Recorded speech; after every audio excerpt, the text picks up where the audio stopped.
Bismillahirrahmanirrahim. Assalamualaikum warahmatullahi wabarakatuh. Oke, apa kabar soleh-soleha pada pagi hari ini? Harapannya Ustazah kalian tetap sehat dan tetap semangat. Nah, hari ini kita kembali belajar bahasa Indonesia dan hari ini materi kita adalah tentang kata ganti. Jadi, dalam tata bahasa itu sebenarnya ada banyak kata ganti, tapi hari ini kita akan fokus bagaimana penggunaan kata ganti iya dan nya. Oke, kita langsung saja masuk ke materi. Nah, sebelum Ustazah jelaskan lebih lanjut bagaimana penggunaan kata ganti iya dan nya, Ustazah jelaskan dulu apa sih sebenarnya itu kata ganti.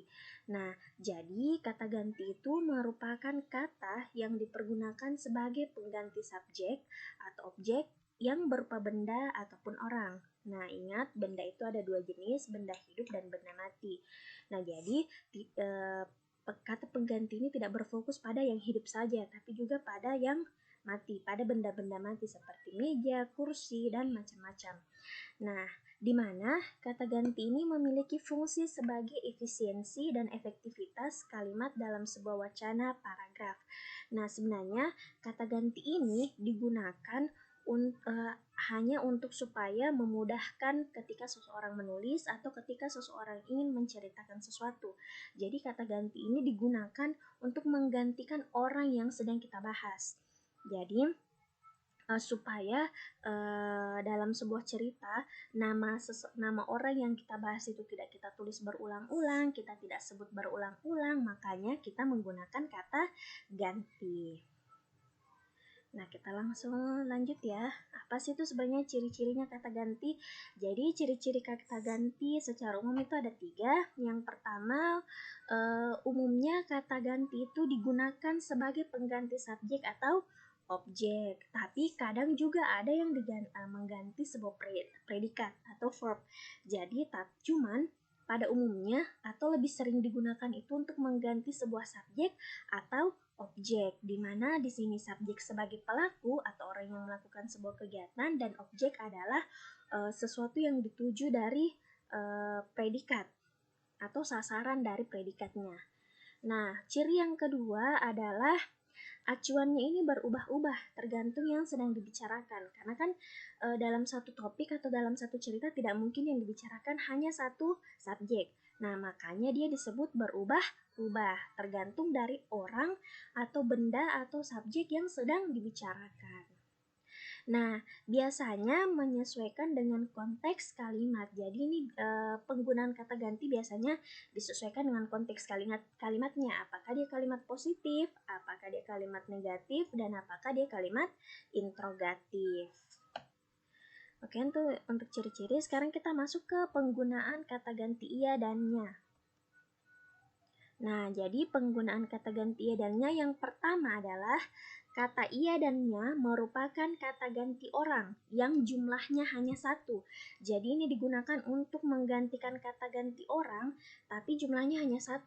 Jadi cuma untuk 1 orang. Kita merujuk pada 1 orang saja. Nah, digunakan untuk menggantikan nama orang yang sedang dibicarakan atau dibahas, seperti yang sudah tadi Ustazah jelaskan sebelumnya. Nah, contohnya di sini Ustazah berikan 2 kalimat. Yang pertama contohnya adalah Nabila rajin belajar. Nilainya sangat bagus. Di situ ada imbuhan katanya di setelah kata nilai. Nah, nilainya, nyanya itu katanya merujuk kepada Nabila. Karena Nabila yang rajin belajar, maka nilai Nabila yang sangat bagus. Supaya tidak pemborosan kata-kata atau kita tidak mengulang nama seseorang, makanya digunakan kata gantinya.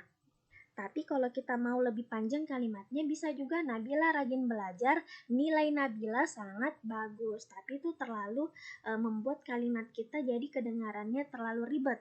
Nah, supaya kalimat kita menjadi lebih simpel dan mudah difahami, maka nama Nabila diganti menjadi kata gantinya. Nah, yang kedua adalah Alif pulang dari sekolah. Ia pulang dengan berjalan kaki. Nah, di situ ada kata ia. Nah, kata ganti ia di situ merujuk ke Alif, karena kan yang pulang dari sekolah itu Alif. Nah, jadi seperti itu kata ganti. Oke, selanjutnya kata ganti penggunaan kata ganti yang kedua. Nah, yang kedua dan yang ketiga di sini. Yang kedua, katanya digunakan juga untuk menggantikan sesuatu yang bukan orang seperti hewan. Contoh, nah tadi seperti Ustazah bilang, tidak hanya benda hidup tapi juga benda mati. Nah, ini hewan termasuk benda hidup. Jadi cuma manusia yang bisa diberikan kata ganti, tapi hewan juga bisa. Nah, seperti ini contohnya. Hari ini ibu membeli ayam di pasar. Dagingnya akan dibuat semur. Nah, ada imbuhannya di belakang kata daging. Nah, imbuhan katanya ini merujuk ke ayam. Nah, di mana di sini ayam sebagai objek. Nah, selanjutnya adalah ke yang ketiga, katanya dapat digunakan pula untuk menggantikan kata Tuhan. Penulisannya menggunakan huruf N kapital. Contohnya, jadi kalau kita mau menulis nama Tuhan, tapi kita sudah menyebut kata Allah di depan, terus nanti ada kalimat sambungannya, kita bisa mengganti dengan katanya. Tapi syaratnya huruf N-nya harus dijadikan kapital. Seperti ini contohnya. Maaf, di sini tertutup sedikit. Ustazah bacakan saja. Allah Maha Besar, tiada daya dan upaya melainkan pertolongannya. Nah, bisa dilihat di sini ada kata pertolongannya. Nah, perhatikan baik-baik huruf katanya atau kata gantinya, huruf N-nya itu kapital dan ada garis datar di depannya. Nah, itu pertanda bahwa kata ganti tersebut merujuk kepada Sang Pencipta atau kepada Allah. Oke, sampai sini materi kita hari ini. Sebelum Ustazah tutup, ini ada sedikit pesan untuk soleh-soleh sekalian di rumah.